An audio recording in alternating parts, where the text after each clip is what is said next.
If you think your business is insolvent, here is what you should do. The first thing is make sure that you have access to all of the relevant information that you need. What that means is, for me, make sure that your Xero, whatever system you use, is up to date. That needs to have all your IRD liabilities in it. It needs to have all of your debtors in it. You need to understand what your cash flow looks like in the upcoming quarter at least. And a lot of the business owners that we work with, they don't have access to their own information, which really does limit the advice that they're going to receive, because the advice will be based on the information that they have to hand. It will also guide the next step, which is to take advice. And this advice really must be from an insolvency specialist. When I say that, I don't mean go talk to a liquidator, because if you go talk to a liquidator, you're going to get advice to liquidate.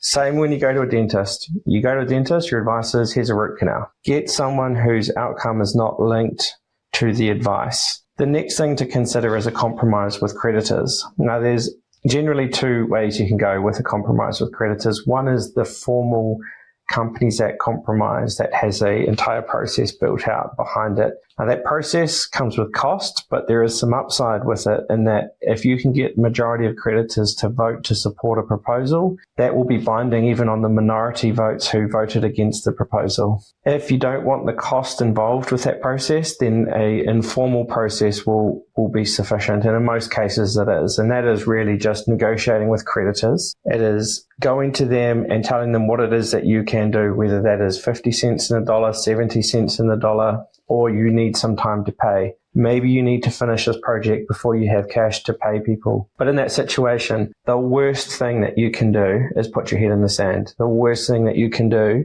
is to avoid those hard conversations, because if you do, those creditors will come and talk to someone like me, and then we will take an aggressive strategy when it comes to collecting that debt. So the best thing you can do is to communicate. The next thing you can do is assess whether or not you can increase your revenue, whether there are marketing efforts you can implement that will increase your revenue, whether there is alternate streams of revenue available. The next is expense reduction. And this is one where there's actually a lot of opportunity in the types of work that we do, and things like landlords. Right now, they are negotiating and they are cutting deals. I have seen deals where landlords have given 6 months rent-free in the middle of a lease where there's no obligation to do so, because from the landlord's perspective, getting a new tenant into a certain premise will come with a lot of cost and a lot of delay, and often their best bet is to let you succeed. So looking at your current expenses, looking to renegotiate terms, and there are opportunities in there. The next option is slightly nuclear, and that is a restructure of the business from this company to a new company.